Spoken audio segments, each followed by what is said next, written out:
കോഴിക്കോട് പുതിയ ബസ് സ്റ്റാൻഡിൽ MDMA പിടികൂടിയ കേസിൽ 6ാം പ്രതിയും പിടിയിലായി. പെരിന്തൽമണ്ണ പുത്തനത്താണി സ്വദേശി ശബരീഷാണ് അറസ്റ്റിലായത്. 2025 നവംബർ 24-നാണ് കേസിനാസ്പദമായ സംഭവമുണ്ടായത്. വർഷ ഗിരീഷ് കോഴിക്കോട് നിന്ന് ചേരും. വർഷ, ഈ പ്രതിയെ എങ്ങനെയാണ് പിടികൂടിയത്? മറ്റു വിവരങ്ങൾ എന്തൊക്കെയാണ്?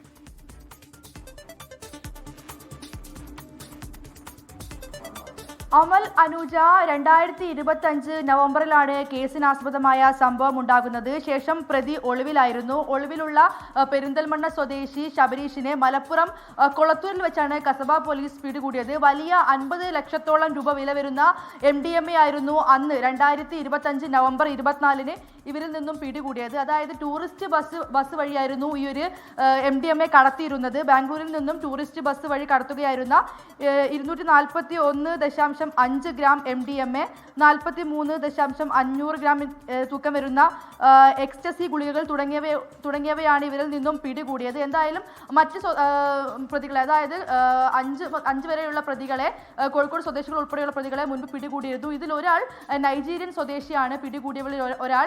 അയാളിൽ നിന്നുമാണ് ഈ പ്രതിയിലേക്കുള്ള ഒരു തുമ്പ് പോലീസിന് ലഭിച്ചത്. അതായത് നൈജീരിയൻ സ്വദേശിയുടെ ബാങ്ക് അക്കൗണ്ടും ഇന്ന് പിടികൂടിയിട്ടുള്ള ശബരീഷിന്റെ ബാങ്ക് അക്കൗണ്ടും തമ്മിൽ ട്രാൻസാക്ഷൻ നടന്നിരുന്നു. അതായത് 1,60,000 രൂപയാണ് ശബരീഷ് ഈ നൈജീരിയൻ സ്വദേശിക്ക് അയച്ചു കൊടുത്തത്. എന്നാൽ തനിക്ക് മരുന്നെത്തിച്ചു തരുന്ന ആളെ പിടിക്കപ്പെട്ടു എന്നറിഞ്ഞപ്പോൾ ശബരീഷ് ഒളിവിൽ പോവുകയായിരുന്നു. ശേഷം മറ്റ് പ്രതികളെല്ലാം ചോദ്യം ചെയ്തപ്പോഴാണ് ശബരീഷിനെ കുറിച്ചുള്ള വിവരങ്ങൾ ലഭിച്ചത്. ശേഷം ഇന്ന് മലപ്പുറത്ത് കൊളത്തൂരിൽ വെച്ചാണ് കസബ പോലീസ് ശബരീഷിനെ പിടികൂടിയത്.